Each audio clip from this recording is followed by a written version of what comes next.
it's so challenging when we're feeling emotional hurt and pain, yet acceptance will give us moments where we feel some kind of, bliss or ease, an easing of the pain. And it might only be momentarily, because naturally our thinking patterns, our thoughts and our feelings and emotions will come back into play.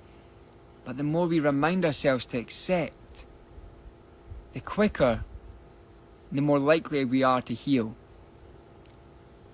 I read a great quote. It said, "Time does not heal everything. Acceptance heals everything." And I found that incredibly powerful. So acceptance really is a superpower. And quite often acceptance, for us to find it, is about overcoming our need to hold on.